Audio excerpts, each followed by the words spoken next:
Hello everybody. Today we are going to see new features of the Sitecore that's called webhooks. Before knowing about the webhooks, let's first try to understand what exactly the hooks in our general life. So, in our home, we can have the hooks where you can hang your clothes. You also saw the fishing hooks as well. Uh, so these hooks, if you try to understand it in our general life, so these hooks can hold the some different things. So two different things can be joined through these hooks here. Similarly, in programming language, if you have the webhooks, if we talk about the webhooks, then it can allow the interaction between the different applications. So let's suppose you have the two different web application or the multiple web application. Now they can be interacted through the callback function. So it provides you the callback functions here. So the other application, it will receive a real-time notification um, through some event. Something is going to happen in application one, and it will trigger a one notification for the other application so that it can receive it. In Sitecore terms, yeah, we can use it in two places. One is the event. So what are the events in Sitecore? So whenever you are creating any item, you are deleting any item, you are making a clone. So all these are nothing but the events, like you are publishing the items. So those are also an event. Similarly, in workflow, so within the workflow you can have the uh, you are submitting the any workflow, or there are validation sections are going on. So those are also a part of the action. So in event or in workflow action, you can use this webhooks. So whenever you are using it, so the other system can track it. So Sitecore will send this information about this event in terms of the JSON. So you can say that it's a request payload. So it's a request payload that is sending by the Sitecore, and the other application can receive it through this HTTP. Okay, so from the Sitecore, HTTP post request is going to be sent to the other application with the payload in terms of the JSON or XML, and other application can receive it and can do the further processing. In Sitecore, there are three type of webhook that you can create. One is the webhook event handler. As I said, you can create any item, delete, publish, copy. So in all these situations, you can use this webhook event handler. If you are using the workflow, so then in workflow, you can, whenever you are submitting any actions, whenever you are approving any items in workflow, you can use this kind of webhooks.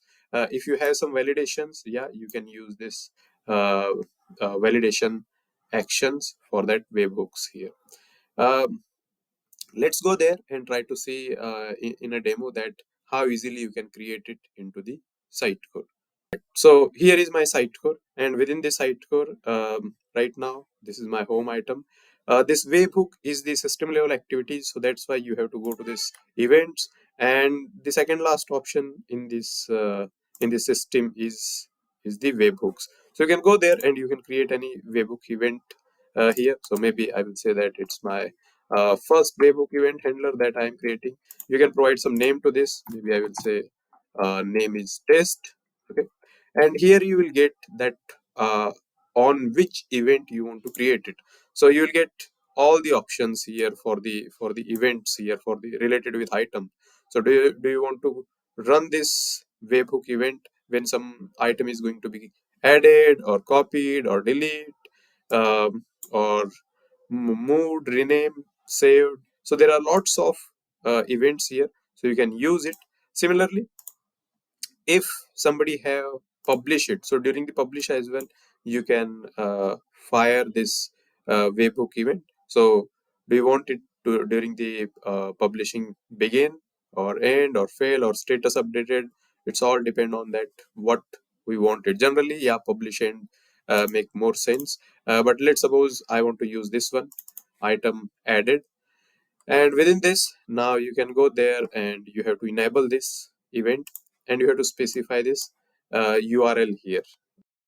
I have specified this URL here. So this is my MVC application that is running on my local machine. and within that I have just created this this action method, and inside it I am trying to read whatever the input I am going to get it, and I am trying to save it into my one of the file here, in a temporary file here, so that we can see that what input we are getting it through our request. So let's go there and try to see whether it's going to be work or not uh, during the item created uh, during the item created event. So let's go there, and maybe I will go there and try to add one item here. So yeah, I have added one item here, and let's save it. So now if I go there, and you see right now my in my machine time is 3:20. So yeah, at 3:20 this file is created. Let's go there, and you can see here that item is added here. So item is this one, A7A, and its name is event1. So yeah, that's what we have created, and it's recorded my it's recorded this input here. So it's a JSON format. That's what we have choose it here. So so this is my event where we have created. By default it will save it into the JSON. You can specify the authorization as well. So to calling this API, if it's running on the it required some security tokens, then yeah, you can specify that authorization from here. uh, to test it more in a more user friendly, or if you don't have MVC application and you want to test it quickly, then you can use the other way as well. So this is the webhook site, you can use it. So let's suppose if I copy this one, and if I go there, I can specify this URL. So now whenever I am going to create anything here, so let's suppose I will say that this is my event 2, and if I say okay and save it, so you can see here it just created this event for me. You see this event 2. So that's how you can pass this webhook details from this system, from my Sitecore to this external websites, to the different websites. So this is very the webhooks are going to play a very important role in the upcoming future versions of the Sitecore, because of the SaaS model. It will help you when you are going to integrate the XM on the SaaS platform to some other platform. So in that case, yeah, it's going to be used. Uh, is there anything that Sitecore is using this webhooks internally for the different purpose? So yeah, that it's using it. So if you go to this show config, so you see here whenever the items are going to be deleted, there are something that yeah, it's using it internally, that you see webhooks and webhook subscriber event, that the handler that it's have created for it.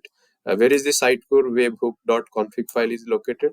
So it's located it inside this cms.core, and you will see this last file here.